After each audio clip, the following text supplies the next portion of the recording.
Viewers, welcome to మన ధాబా కథలు. ధాబా అంటే ధరణి భారతి. ఈరోజు పుదీనాతో ఒక రెసిపీ చేసి చూపిస్తాం. అదేమిటంటే పుదీనా పచ్చడి.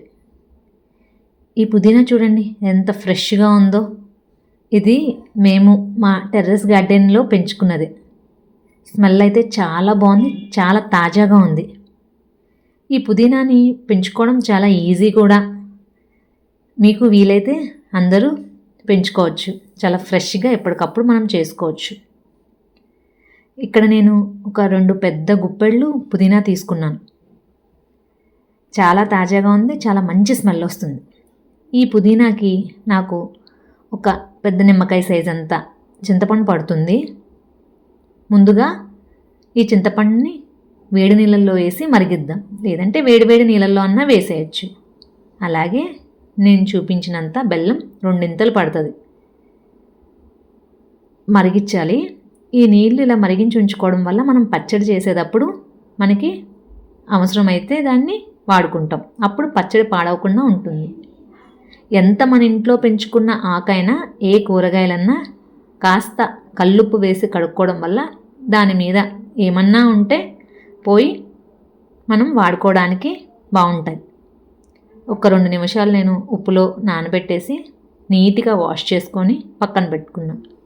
అలాగే ఈ కరివేపాకు కూడా మా పెరట్లోదే, మా టెర్రస్ గార్డెన్లో పెంచుకున్నాం.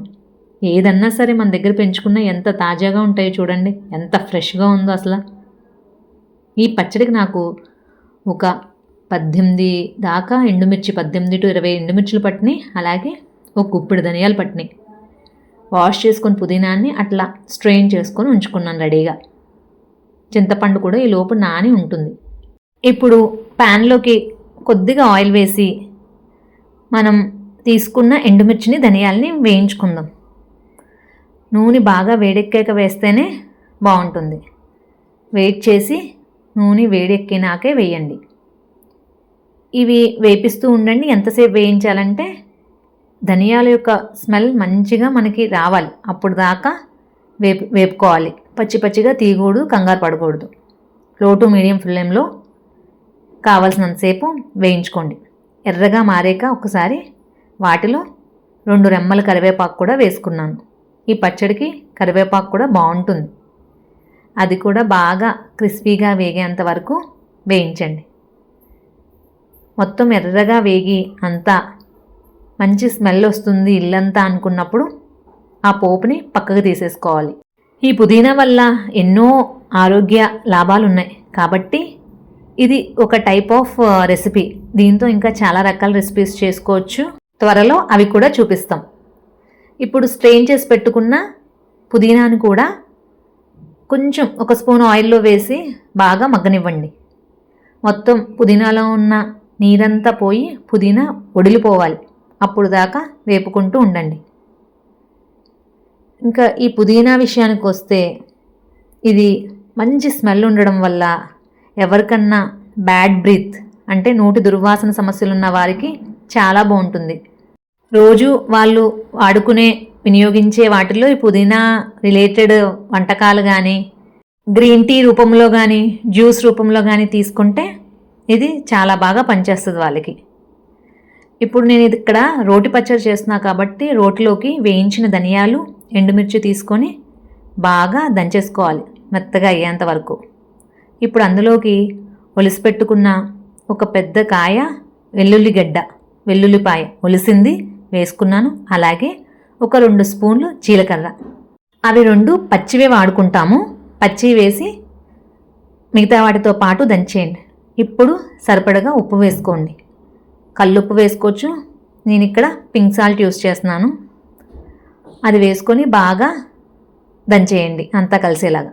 ఇప్పుడు నానబెట్టి ఉంచుకున్న చింతపండు కూడా వేసి మరోసారి మొత్తం అంతా కలిసేలాగా దంచుకోవాలి.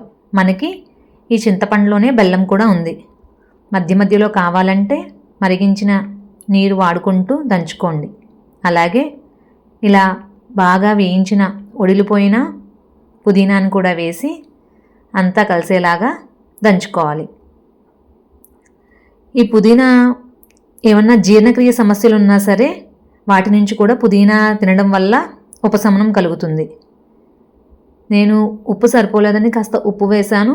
అలాగే కొంచెం నీరు వేసుకొని మళ్ళీ నలుపుతున్నాను. ఇలా మరిగించిన నీరు వేయడం వల్ల ఈ పచ్చడి వారం నుంచి 10 రోజుల వరకన్నా ఉంటుంది. బయట ఉంచితే వారం రోజులు హ్యాపీగా ఉంటుంది. ఫ్రిడ్జ్లో పెట్టుకుంటే 15 డేస్ అన్నా ఉంటుంది. ఈ పుదీనాలో మెంతాల్ ఉండడం వల్ల ఎవరికన్నా శ్వాస సంబంధిత సమస్యలు ఉన్న వారికి కూడా బాగా పనిచేస్తుంది. అంటే దగ్గు, నోట్లో గరగర, ఆస్తమా, జలుబు ఉంటే ఇది చక్కటి పరిష్కారం. అలాగే కడుపు నొప్పికి కూడా ఉపశమనం కలిగిస్తుంది. ఇందులో సాలిసైలిక్ యాసిడ్ ఉండడం వల్ల ఎవరికన్నా ఆయిలీ స్కిన్ ఉండి ఆయిల్ ఎక్కువగా వాళ్ళ స్కిన్లోంచి రిలీజ్ అవుతుంది అనుకున్న వాళ్ళకి అది తగ్గించేలాగా పనిచేస్తుంది. అలాగే ఎక్కువ ఆయిల్ స్కిన్లో ఉండడం వల్ల పింపుల్స్ వస్తాయి వాళ్ళకి, దాని నుంచి కూడా ఉపశమనం పొందొచ్చు. అలాగే వికారంగా ఉండి వాంతి అవ్వక కొంచెం ఇబ్బందిగా ఫీల్ అవుతారు కదా, అలాంటి వాళ్ళకి ఈ పుదీనా ఏదో ఒక రూపంలో తీసుకోవడం వల్ల వికారం పోతుంది. అలాగే దంత ఆరోగ్యం కూడా చాలా బాగా మెరుగుపడుతుంది. గ్యాస్ ట్రబుల్ లాంటివి లేకుండా ఉంటుంది ఇలాంటి రెసిపీస్ చేసుకొని తినడం వల్ల. డిప్రెషన్ లాంటివి ఉంటే అలాంటి వాళ్ళకి డిప్రెషన్ తగ్గిస్తుంది. అలాగే ప్రశాంతంగా ఉండేలా చేస్తుంది డిప్రెషన్ లేకపోవడం వల్ల. పిల్లల్లో అయితే వాళ్ళకి మెమరీ పవర్, జ్ఞాపక శక్తిని పెంచుతుంది. కాబట్టి వాళ్ళకి సింపుల్గా వాళ్ళ టిఫిన్ బాక్స్లోకి వాళ్ళు కొంతమంది పిల్లలు కారం ఉండి కూర చాలా లైట్గా కలిపి అట్లా తింటారు. అలాంటి వాళ్ళకి ఇలా పుదీనా రైస్ లాంటివి చేసి పెట్టడం వల్ల వాళ్ళకి బాగుంటుంది. పుదీనాతో పుదీనా రైస్, పుదీనా పచ్చడి, పుదీనా జ్యూస్ పెద్దవాళ్ళు తాగుతారు. చాలా మంచి ఉపయోగాలు ఉన్నాయి అలా తీసుకోవడం వల్ల ఏదో ఒక రూపంలో. అలాగే సీనియర్ సిటిజన్స్కి ఆల్జీమర్స్ అంటే మెమొరీ లాస్ ఉంటుంది. అలాంటిది కూడా ఈ పుదీనా తీసుకోవడం వల్ల అది కొంచెం పోస్ట్పోన్ చేసుకోవచ్చు.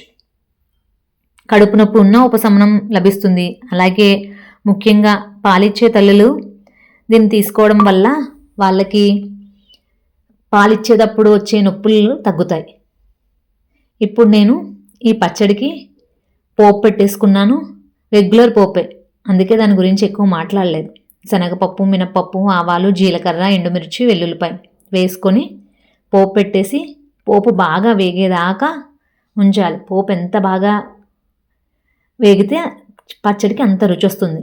మీకు ఎక్కువ రోజులు నిల్వ ఉండాలి ఇంకా అనుకుంటే శనగపప్పుని అవాయిడ్ చేయొచ్చు. ఇలా వేడివేడి అన్నంలో నెయ్యి వేసుకొని కలుపుకొని తింటే నోటికి, గొంతుకి అందరికీ చాలా బాగుంటుంది. రుచి కూడా చాలా బాగుంటుంది. చపాతీతో, అన్నంతో, అలాగే దోశతో పల్లీ చట్నీ పెట్టుకొని పక్కన ఇది పెట్టుకొని తింటే చాలా అంటే చాలా బాగుంటుంది. అలాగే మింట్ చట్నీ అని చేస్తాం, అది కూడా చాలా బాగుంటుంది. అలా ట్రై చేయొచ్చు, ఇలా కూడా ట్రై చేయొచ్చు. ఇందులో ఏ విటమిన్, సి విటమిన్ చాలా పుష్కలంగా ఉంటాయి. Thank you for watching. If you like this video, please like, share and subscribe.